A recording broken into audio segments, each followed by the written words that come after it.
Welcome to బీజేటీవీ. ముందుగా headlines చూద్దాం. వీణవంక జాతరలో పోలీసులపై కౌశిక్ రెడ్డి వివాదాస్పద వ్యాఖ్యలు. విమర్శల నేపథ్యంలో క్షమాపణలు చెప్పిన ఎమ్మెల్యే కౌశిక్ రెడ్డి ఆవేశంలో నోరు జారారని, ఉద్దేశపూర్వకం కాదని వివరణ. సీఎం ప్రోద్బలంతో తనపై కక్ష సాధిస్తున్నారని ఆరోపణ. కౌశిక్ రెడ్డిపై పలు సెక్షన్ల కింద కేసు నమోదు చేసిన పోలీసులు. కుప్పంలో హాంద్రినీవా జలాలకు సీఎం చంద్రబాబు జలహారతి. రాయలసీమ రైతులకు కీలక ఘట్టంగా మారిన కార్యక్రమం. హాంద్రినీవాతో సాగునీటి కల నెరవేరిందని రైతుల ఆనందం. రాయలసీమను సస్యశ్యామలం చేయడమే లక్ష్యమన్న సీఎం. కృష్ణా గోదావరి జలాలపై ఒక్క చుక్క వదులుకోమన్న ఉత్తమ్. నీటి హక్కుల కోసం అన్ని స్థాయిల్లో పోరాటమన్న మంత్రి. గత పాలనలో ఇరిగేషన్ నిర్లక్ష్యమైందన్న విమర్శ. రైతుల భవిష్యత్తుపై రాజీ లేదన్న ఉత్తమ్ కుమార్ రెడ్డి. లడ్డూ విషయంలో దేవుణ్ణి రాజకీయాల్లోకి లాగారన్న మార్గాని. జంతు కొవ్వు ఆరోపణలు తప్పుడు ప్రచారమేనన్న వైసీపీ. ఎన్డీడీబీ నివేదికతో నిజాలు బయటపడ్డాయన్న మార్గాని. తిరుమల వంటి కేంద్ర రాజకీయాలకు వాడొద్దన్న డిమాండ్. తిరుమల దేవస్థానాన్ని రాజకీయాలకు వాడుకున్నారన్న భానుప్రకాష్ రెడ్డి. 5 ఏళ్ల పాలనలో హిందూ మనోభావాలు దెబ్బతిన్నాయన్న ఆరోపణ. తిరుమల లాంటి క్షేత్రంపై రాజకీయాలు దురదృష్టకరమన్న భాను. హిందూ ధర్మంపై దాడులు జరిగాయని టీటీడీ సభ్యుడి విమర్శ. నల్లమల సాగర్ ప్రాజెక్టు విషయంలో రేవంత్ రెడ్డి ప్రభుత్వం మరోసారి విరుద్ధ వైఖరి ప్రకటించిందని విపక్షాలు విమర్శిస్తున్నాయి. గతంలో నల్లమల సాగర్ కు అనుమతులు ఇవ్వకపోతే సెంట్రల్ వాటర్ కమిషన్ సమావేశాలకు హాజరు కాబోనమని కేంద్రానికి లేఖ రాసిన కాంగ్రెస్ ప్రభుత్వం ఇప్పుడు అదే నిబంధనలను పక్కన పెట్టి ఢిల్లీలో జరిగిన సిడబ్ల్యూసీ సమావేశానికి హాజరైంది. ఆదిత్యనాథ్ దాస్ నేతృత్వంలో తెలంగాణ ఇరిగేషన్ అధికారులు సమావేశానికి హాజరయ్యారు. సమావేశం అనంతరం అజెండాపై ప్రశ్నించగా ఇరిగేషన్ శాఖ ప్రిన్సిపల్ సెక్రటరీ రాహుల్ బొజ్జా పొంతనలేని సమాధానాలిచ్చారని విమర్శలు వస్తున్నాయి. ఒకవైపు ఏపీ ప్రభుత్వం అజెండా కూడా పెట్టలేదని చెప్తూనే తెలంగాణ అజెండాలోని అంశాలపై స్పష్టత లేకుండా మాట్లాడడం ప్రభుత్వ వైఫల్యాన్ని బయటపెడుతుందని ఆరోపిస్తున్నారు. ఈ వ్యవహారం కాంగ్రెస్ ప్రభుత్వ నమ్మకహీనతకు నిదర్శనమని ప్రతిపక్షాలు అంటున్నాయి.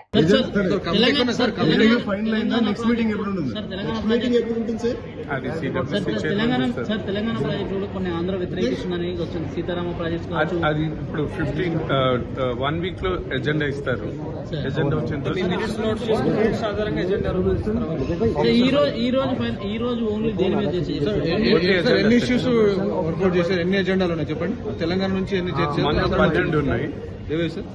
చాలా ఉన్నాయి. వాళ్ళు ఇంకేం చెప్పలేదు. సో సిడబ్ల్యూసీ చైర్మన్ ఏమన్నారంటే ఒక 1 వీక్ లో ఆంధ్ర నుంచి ఆంధ్ర వాళ్ళు చెప్పలేక మొన్న తెలంగాణ నుంచి 12 పెట్టారు. మేజర్ ఏమున్నా సార్? అనుకున్నాము, సబ్మిట్ చేయలేదు. 12లో మేజర్ ఏమున్నాయి sir Telangana? Sir Rahul sir అంటే వారంలో వారంలోగా మళ్ళీ మీరు సబ్మిట్ చేయాలి సార్. సార్ సార్ ఈ 12లో మేజర్ ఏమున్నాయి సార్? అంటే మేజర్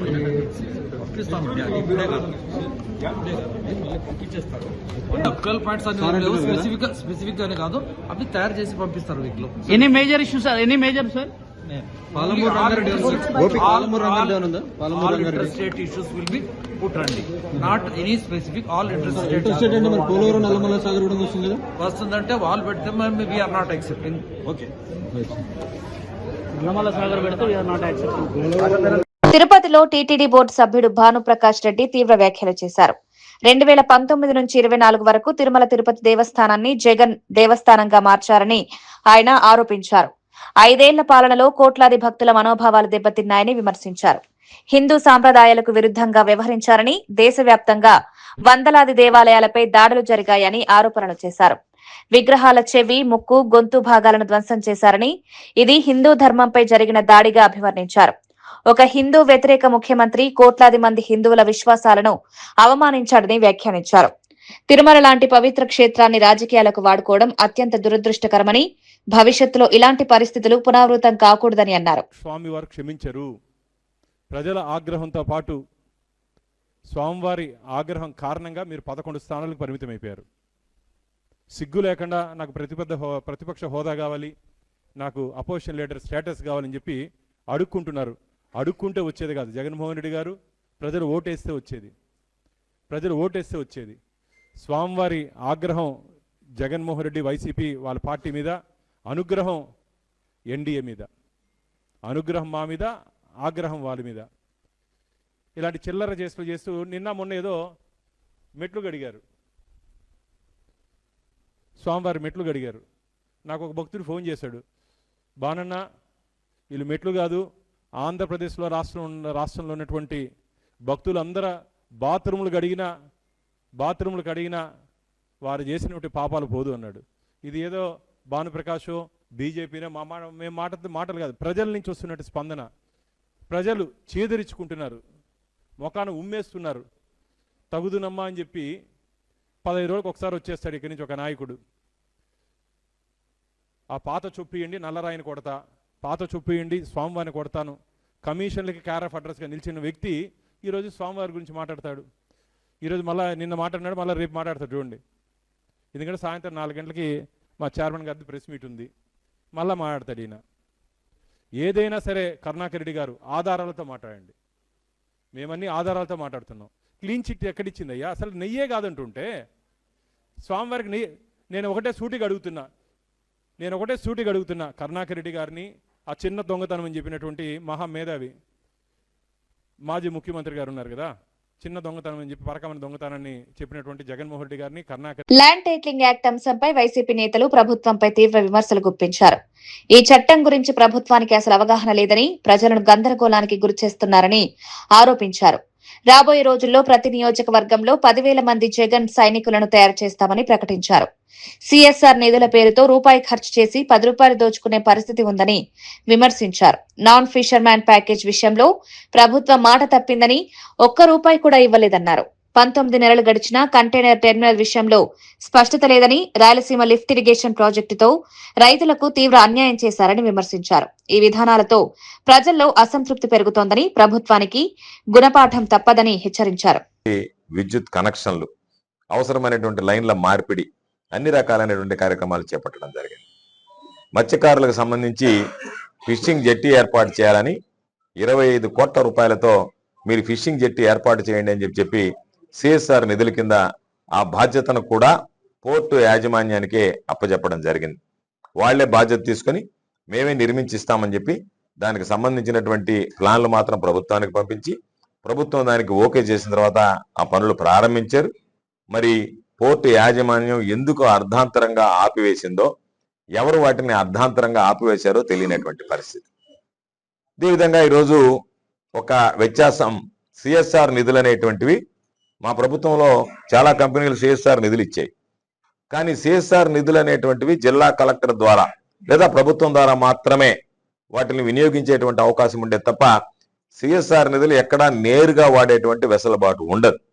అటువంటిది ఈరోజు మాకు ఇస్తేనే మేము కడతాము అని ఈరోజు స్టేడియాన్ని ఆపేసినటువంటి పరిస్థితి.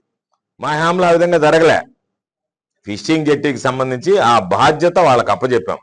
ఫిషర్మెన్కి ఏ విధంగా అవసరం అవుతుందో ఆ విధంగా కట్టివ్వాల్సినటువంటి బాధ్యత మీదని రమారమే ఒక 25 కోట్ల రూపాయల అంచనాలు వేస్తే, ఆ అంచనాలని మ్యారిటైమ్ బోర్డు చూసి సరిపోతుంది, దానికి సంబంధించినటువంటి సవరణలు ఏదన్నా ఉంటే చేసి దాని ప్రకారం మీరు కట్టండి అని చెప్పాం.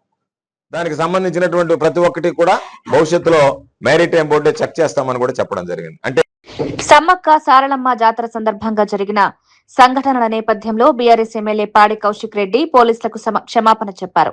గతంలో జాతర సమయంలో పోలీసులతో జరిగిన వాగ్వాదం రాజకీయంగా తీవ్ర చర్చకు దారితీసింది. ఈ నేపథ్యంలో పరిస్థితి ఉద్రిక్తతకు దారితీయకుండా శాంతియుతంగా వ్యవహరించాల్సిన అవసరం ఉందని ఎమ్మెల్యే పేర్కొన్నారు. జాతర వంటి మహత్తర కార్యక్రమాల్లో భక్తుల భద్రతే ప్రధాన లక్ష్యమని, అందుకు పోలీసులు చేస్తున్న సేవలను గౌరవించాలన్నారు. జరిగిన పరిణామాలపై విచారం వ్యక్తం చేస్తూ భవిష్యత్తులో ఇలాంటి ఘటనలు జరగకుండా చూసుకుంటామని స్పష్టం చేశారు. ఈ క్షమాపణతో రాజకీయ ఉద్రిక్తతకు కొంతవరకు తగ్గినట్లు పరిశీలకులు భావిస్తున్నారు. తెలంగాణ ప్రజలకి, హుజరాబాద్ నియోజకవర్గ ప్రజలకి మరియు మైనార్టీ సోదరుమణులకి, సోదరులకి అందరికీ పేరు పేరున నా నమస్కారాలు తెలియజేస్తా ఉన్నాను. సమ్మక్క జాతర అని మా సొంత గ్రామం వీణవంకలో జరుగుతుంది. ఆ జాతరలో మొక్కులు చెల్లించుకోవడానికి నేను, నా సతీమణి, నా బిడ్డ మరియు మా దళిత మహిళా సర్పంచ్ గారు మొక్కులు చెల్లించుకోవడానికి పోవడం జరిగింది. ఆడ మేము మొక్కులు చెల్లించుకున్న సందర్భంలో రేవంత్ రెడ్డి గారి ఆదేశాలతోని ఈడ ఉన్న మా జిల్లాలో ఉన్న సిపి గారు మరియు హుజరాబాద్ లో ఉన్న ఏసీపీ గారు, జమ్మికుంట రూరల్ సిఐ గారు ఏ విధంగా మమ్మల్ని అవమానపరిచిండ్రో, ఏ విధంగా గద్దెల మీద నుంచి ఈడ్చుకపోయారో మీ అందరు కూడా చూసారు. ఆ ఫ్రస్ట్రేషన్ లో నేను సిపి గారిని ఒక మాట అనడం జరిగింది. కానీ నేను ఏ కులాన్నో ఏ మతాన్నో కించపరచడానికో నేను అట్లాంటి స్టేట్మెంట్ చేయలేదు. నా ఉద్దేశం అది కాదని కూడా మీ అందరికి కూడా తెలియజేస్తా ఉన్నాను. ఇలా ఒక్కసారి ఆలోచన చేయండి.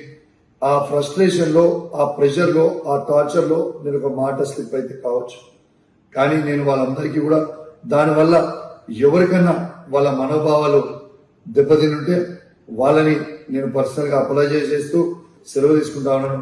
జై తెలంగాణ, జై కేసీఆర్. బెంగళూరులో జరిగిన పెంపుడు కుక్క దాడి ఘటన కలకలం రేపింది. యజమాని నిర్లక్ష్యం కారణంగా ఓ మహిళపై కుక్క దాడి చేసి తీవ్రంగా గాయపరిచింది. ఈ దాడిలో మహిళ ముఖం, మెడ ప్రాంతాల్లో తీవ్ర గాయాలై 50కి పైగా కుట్లు వేయాల్సి వచ్చింది. ఆమెను కాపాడేందుకు ప్రయత్నించిన మరో ఇద్దరిని కూడా కుక్క కరిచింది. ఘటనపై స్పందించిన పోలీసులు కుక్క యజమానిపై కేసు నమోదు చేశారు. వీధి కుక్కలతో పాటు పెంపుడు కుక్కల విషయంలో కూడా ప్రజలు అప్రమత్తంగా ఉండాలని నిపుణులు సూచిస్తున్నారు. కుక్కలను పెంచేవారు భద్రతా నిబంధనలు పాటించాలని, ఇతరులకు ప్రమాదం కలగకుండా జాగ్రత్తలు తీసుకోవాలని సూచించారు.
తిరుమల లడ్డూ వ్యవహారంపై వైఎస్సార్సీపీ రాష్ట్ర అధికార ప్రతినిధి మార్గాని భరత్ తీవ్ర వ్యాఖ్యలు చేశారు.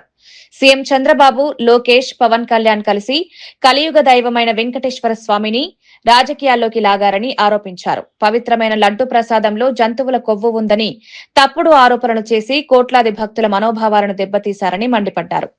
ఈ ఆరోపణల వెనుక పూర్తిగా రాజకీయ దురుద్దేశమే ఉందన్నారు.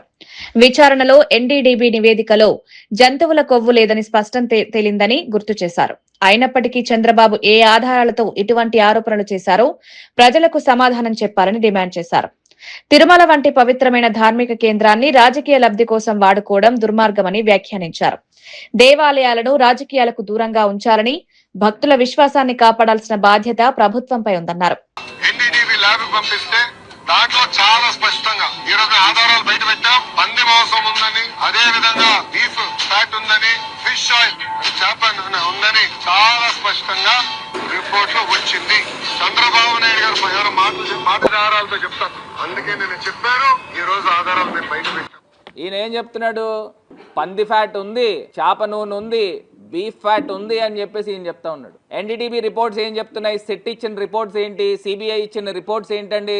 ఏ రకమైన జంతువులకు కలవలేదు అని చెప్పి క్లియర్ గా ఇచ్చారు. అసలు ఏంటిది? ఏంటి దుర్మార్గం ఏంటి? అసలు వీళ్ళకి ఎవరు రైట్ ఇచ్చారండి ఈ రకమైన మాటలు మాట్లాడేదానికి? అసలు హిందూ సమాజం ఏం చేస్తా ఉంది? అసలు విశ్వ హిందూ పరిషత్ ఏం చేస్తా ఉంది? ఆర్ఎస్ఎస్ ఏం చేస్తా ఉన్నారు, బజరంగ్ దళ్ ఏం చేస్తా ఉన్నారు, ఈ చంద్రబాబు నాయుడు గారిని వీళ్ళు కొడుకుని, అదే విధంగా ఈయన సనాతని హిందూ అని చెప్పిన పవన్ కళ్యాణ్ గారిని ఏం చేయాలండి అని అడుగుతా ఉన్నా. వీళ్ళని ఏం చేయాలని అడుగుతా ఉన్నా. వీళ్ళు ఎవరు ఇలా మాట్లాడడానికి? అసలు ఎవరు ఇచ్చారు ఈ హక్కు? ఈ రకంగా మాట్లాడితే ఇంకొకడు ఎవడైనా, ఇంకో మానవుడు ఎవరైనా ఈ రకంగా మాట్లాడితే కొట్టి చంపేస్తారు. ఇంకొకడు ఎవడైనా బయట ఇలా మాట్లాడితే పబ్లిక్ స్టేట్మెంట్లు ఇస్తే అసలు మామూలుగా వ్యవహారం చేయరు. వాస్తవం. ఊరుకుంటారండి? మన తిరుపతి వెంకటేశ్వర స్వామిని గురించి కానీ, తిరుపతి లడ్డూ గురించి కానీ, అందులో పంది కొవ్వు వాడారు, చేప నూనె వాడారు లడ్డూల తయారీలో అని నిరాధారంగా ఆయన తీసుకొచ్చి పబ్లిక్ స్టేట్మెంట్లు ఇచ్చి వాళ్ళకున్న ఎల్లో మీడియా సంస్థలు చర్చలు పెట్టి ఇష్టం వచ్చినట్టు హిందూ దేవుళ్ళని అపవిత్రం చేసే విధంగా వ్యవహరిస్తే ఇలాంటి వ్యక్తుల్ని మామూలుగా ఎవరైనా కామన్ ప్రజలు ఎవరైనా మాట్లాడితే ఊరుకుంటారండి? మరి చంద్రబాబు నాయుడు గారు, వాళ్ళ కొడుకు పవన్ కళ్యాణ్ గారు వీళ్ళు ఎవరైనా పైనుంచి ఏమైనా దిగొచ్చారా? వీళ్ళు ఏమన్నా ఎక్సెప్షనలా? వీళ్ళు సూటిగా అడుగుతా ఉన్నా, ఎక్కడి నుంచి పుట్టుకొచ్చారు వీళ్ళు ఎవరు మాట్లాడడానికి? ఎందుకు హిందూ సమాజం మాట్లాడట్లేదు? సంగారెడ్డి జిల్లా జహీరాబాద్ లో వరుస గొలుసు చోరీలకు పాల్పడుతున్న 2 నిందితులను పోలీసులు అరెస్ట్ చేశారు. పట్టాన్చేరుకు చెందిన అయాజ్, మహ్మద్ నిజాం అనే వ్యక్తులు ఈ నెల 22న ఆదర్శ నగర్ లో ఓ మహిళ మెడలోని పుస్తల తాడును లాక్కెళ్లిన ఘటనతో కేసు నమోదైంది. బాధితురాలి ఫిర్యాదు మేరకు పోలీసులు ప్రత్యేక దర్యాప్తు చేపట్టారు. జహీరాబాద్, బీదర్, కంకోల్, సదాశివపేట ప్రాంతాల్లోని సీసీటీవీ ఫుటేజ్లను విశ్లేషించిన నిందితులను గుర్తించారు. వారి నుంచి 2.5 తులాల బంగారం, ద్విచక్ర వాహనం స్వాధీనం చేసుకున్నారు. అనంతరం నిందితులను రిమాండ్కు తరలించినట్లు డీఎస్పీ వెల్లడించారు. ఈ అరెస్టుతో స్థానికంగా భద్రతా భావన పెరిగిందని పోలీసులు తెలిపారు. చూసి తర్వాత అతను ట్రేస్ చేయడం జరిగింది. అయాజ్ అండ్ నియామ్. అయాజ్ 24 సంవత్సరాలు, నిజాం 31 ఇయర్స్, పటాన్చేరు వాస్తువు. అయాజ్ ప్రీవియస్ చిన్నపిల్లల కేసు విషయంలో కూడా కోర్టుకు పోవడం జరిగింది. తర్వాత వచ్చిన తర్వాత కూడా అతని ఫ్యామిలీ పరిస్థితి బాగలేక ఇది నేరం చేయాలనే ఉద్దేశంతో జైరాబాద్ టౌన్ ఏరియాలో వచ్చి ఈ ఆదర్శ కాలనీలో రాబరీ చేయడం జరిగింది. ఈ కేసులో వాళ్ళు ఇంట్రాగేట్ చేస్తే 2.5 గోల్డ్ కన్ఫెక్ట్ చేయడం జరిగింది. ప్రజలందరికీ రిక్వెస్ట్ చేస్తున్నాము, ప్రతి ఒక్కరి ఇంటి దగ్గర సీసీ కెమెరా పెట్టుకోవాలని కోరుతున్నాము. ఏపీ క్రీడా అభివృద్ది దిశగా కేంద్ర సహకారం కోరుతూ మంత్రి మండిమల్లి రాంప్రసాద్ రెడ్డి కేంద్ర మంత్రి నితిన్ గడ్కరీని కలిశారు. ఏపీని క్రీడాంధ్రప్రదేశ్ గా తీర్చిదిద్దే లక్ష్యంతో ప్రభుత్వం అడుగులు వేస్తోందని తెలిపారు. రాష్ట్రంలో క్రీడా మౌలిక సదుపాయాల అభివృద్ధికి 600 కోట్ల ప్రతిపాదనలు పంపామని వివరించారు. మహిళా క్రీడాకారులకు అస్మితా పథకం అమలు చేయాలని కోరినట్లు చెప్పారు. సండే ఆన్ సైకిల్ కార్యక్రమాన్ని మార్చి నుంచి జిల్లాల వ్యాప్తంగా ప్రారంభించనున్నట్లు వెల్లడించారు. ఖేలో ఇండియా పథకం కింద ఇప్పటికే ఏపీకి 67 కోట్లు మంజూరయ్యాయని తెలిపారు. క్రీడా కోచ్ల నియామకాల్లో రాష్ట్ర వాటా పెంచాలని కూడా విజ్ఞప్తి చేసినట్లు తెలిపారు. గడ్కరీ ఈ ప్రతిపాదనలకు సానుకూలంగా స్పందించారని మంత్రి పేర్కొన్నారు. Is keen to have discussions with the BCCI president also. In a short tenure, we are ready to build an international stadium in Mangalgiri. Already, we have built in new Amaravati in Vijayawada, the going capital of Andhra Pradesh. In the Amaravati also, our Honorable Chief Minister has allocated land for Sports City. We hope in short time we are going for tenders for building this infrastructure. One more follow-up question, sir. In the previous phase, in 2019 to 2024, YSRCP government had taken sports initiative called Adudam Andhra. TDP government has said that, the NDA government has said that it's a scam. What are the progress of that so-called scam? More than me, the media people, you were there in the last 5 years tenure. You might have known that within a span of 40 days, the ex-Chief Minister, Mr. Jagan Mohan Reddy's government has spent more than 120 crores in Adudam Andhra. This is the routine question asked by the media brothers and many colleagues from the political system also. We have taken initiative after our government and we have laid a committee with CID. Now they are working on this. Shortly, within the weeks of time, we are ready to keep total reports before you. Thank you.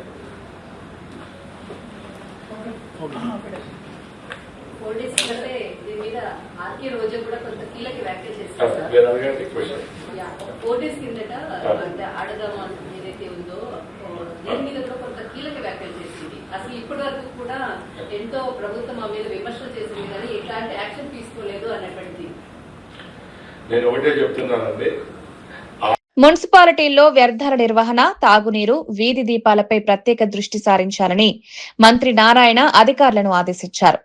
పట్టణ ప్రజలు ఎదుర్కొంటున్న ప్రధాన సమస్యలకు శాశ్వత పరిష్కారం చూపాలని సూచించారు. చెత్త సేకరణ, శుద్ది ప్రక్రియలను సమర్థవంతంగా అమలు చేయాలని, స్వచ్ఛతపై రాజీ పడొద్దని అధికారులకు స్పష్టం చేశారు. తాగునీటి సరఫరాలో అంతరాయం లేకుండా చర్యలు తీసుకోవాలని, లీకేజీలు వెంటనే సరిచేయాలని ఆదేశించారు. వీధి దీపాల నిర్వహణలో నిర్లక్ష్యం ఉండకూడదని, రాత్రివేళ ప్రజలకు భద్రత కల్పించేలా చర్యలు తీసుకోవాలని తెలిపారు. ప్రజల నుంచి వచ్చే ఫిర్యాదులను సకాలంలో పరిష్కరించాలని, పనితీరులో అలసత్వం ఉంటే చర్యలు తప్పవని హెచ్చరించారు. మున్సిపల్ పరిపాలన ప్రజలకు మరింత దగ్గర కావాలని మంత్రి నారాయణ సూచించారు. ఈ అమృత స్కీము, ఏఏబి, యుఐడిఎఫ్ ఆల్రెడీ కొన్ని టెండర్ అయిపోయినాయి, కొన్ని ఫైనల్ స్టేజ్లో ఉన్నాయి. ఇవాళ రేపు ఓపెన్ చేస్తారు. అవి సెకండ్ వీక్లో ముఖ్యమంత్రి గారు ఒక కాన్స్టిట్యున్సీలో శంకుస్థాపన చేస్తే అన్ని దగ్గర చేస్తాం. దాంతో 95% డ్రింకింగ్ ప్రాబ్లం సాల్వ్ అవుతుంది. ఈ స్టామ్ వాటర్స్ కూడా ఒక 5,000 కోట్లతో వీఆర్ ప్లానింగ్. ఆల్రెడీ అన్ని మున్సిపాలిటీస్లో కచ్చా డ్రైన్స్ అన్ని కంప్లీట్ చేయాలంటే 29,000 కోట్లు కావాలి. అందులో ఫేజ్ 1, ఫేజ్ 2, ఫేజ్ 3 పెట్టారు. మనకు డెన్సిటీ ఉండే ఏరియాలో 100% డ్రైన్స్ ఉండేటట్టుగా రాబోయే 2 yearsలో అది కూడా జరుగుతుంది. తర్వాత ఎస్టీపీల మీద కూడా స్పెషల్ ఫోకస్ పెట్టాం. రోడ్లు, స్ట్రీట్ లైట్స్ మీ జనరల్ ఫండ్స్ లో మీరు ప్లాన్ చేసుకోవాలి. కడప జిల్లా ఎర్రముక్కపల్లిలో 2 ఇళ్లను కూల్చివేసిన ఘటనపై రాజకీయ దుమారం చెలరేగిన నేపథ్యంలో ఎమ్మెల్యే మాధవిరెడ్డి, పోలిట్ బ్యూరో సభ్యుడు శ్రీనివాసరెడ్డి స్పష్టమైన ప్రకటన చేశారు. ఈ ఘటనకు తమ కుటుంబానికి ఎలాంటి సంబంధం లేదని వారు ఖండించారు. అక్రమ నిర్మాణాల తొలగింపు విషయంలో ప్రభుత్వ నిబంధనల ప్రకారమే అధికారులు చర్యలు తీసుకున్నారని, ఇందులో రాజకీయ ప్రేరణలు లేవని తెలిపారు. ప్రజలను తప్పుదోవ పట్టించే ప్రయత్నాలను నమ్మవద్దని కోరారు. స్థానిక సమస్యలను రాజకీయ లబ్ధికి వాడుకోవడం సరికాదని, చట్టబద్దమైన ప్రక్రియలకు సహకరించాలని సూచించారు. ఈ ఘటనపై పూర్తి నిజాలు త్వరలోనే బయటకొస్తాయని స్పష్టం చేశారు. ఎక్స్ప్లెయిన్ చేసి ఇక్కడ అలాంటివి జరగవు అని చెప్పి పంపిస్తా ఉన్నాం. ఈ రోజు ఎవరో 2 వ్యక్తుల మధ్య జరిగిన వాళ్ళ ఇద్దరి మధ్యన జరిగిన డిస్ప్యూట్ మాకు అంటించాలంటే దాన్ని చూస్తూ ఊరుకుండే పరిస్థితి మాత్రం లేదని తెలియజేసుకుంటున్నాను. ప్రతి సంఘటన కూడా ఎమ్మెల్యే మీద గాని, మా కుటుంబం మీద గాని, మా మీద గాని ఆపాదించే ప్రయత్నం చేస్తూ ఉన్నాయి. ఏ రోజు కూడా ఇటువంటి సంఘటనలో తలదూర్చడం గాని, ఎవరిని కూడా దీంట్లో ప్రోత్సహించడం గాని, మా సపోర్టర్లను ఎంకరేజ్ చేయడం గాని, ఈ దౌర్జన్యకర పరిస్థితులను ప్రోత్సహించడం గాని ఎప్పుడు మేము చేయలే, ఎప్పుడు చెయ్యము, ఎప్పుడు చెయ్యబోము. ఇరు వర్గాల మధ్య ఉన్న వివాదం దాన్ని తీసుకొచ్చి ఆ దుమ్మును మా నెత్తనేస్తే మేము దాన్ని ఫేస్ చేసేదానికి సిద్ధంగా లేం. ప్రజా సంఘాల ముసుగులో బ్లాక్ మెయిలింగ్ కూడా పాల్పడుతున్నారు. ఇటువంటి అనవసరంగా తెలిసి తెలియకుండా మా మీద మాట్లాడితే మాత్రం చట్టపరంగా ఏ చర్యలుంటే ఆ చర్యలు తీసుకుంటాం. కుప్పంలో హాంద్రీనీవా ప్రాజెక్టు ద్వారా వచ్చిన జలాలకు ముఖ్యమంత్రి చంద్రబాబు నాయుడు జలహారతి ఇచ్చారు. ఇది రాయలసీమ రైతులకు కీలకమైన ఘట్టంగా నిలిచింది. ఎన్నాళ్లుగానో ఎదురుచూస్తున్న సాగునీటి కల నెరవేరిందని రైతులు ఆనందం వ్యక్తం చేశారు. హాంద్రీనీవా ద్వారా కుప్పం, పలమనేరు, మదనపల్లి ప్రాంతాలకు సాగునీరు అందనుందని అధికారులు తెలిపారు. ఈ సందర్భంగా సీఎం మాట్లాడుతూ రాయలసీమను సస్యశ్యామలం చేయడమే ప్రభుత్వ లక్ష్యమన్నారు. నీటి ప్రాజెక్టుల పూర్తి కోసం ఎలాంటి ఆటంకాలొచ్చినా ఎదుర్కొంటామని స్పష్టం చేశారు. ఈ కార్యక్రమంలో మంత్రులు, ప్రజాప్రతినిధులు, పెద్ద సంఖ్యలో రైతులు పాల్గొన్నారు.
Yeah.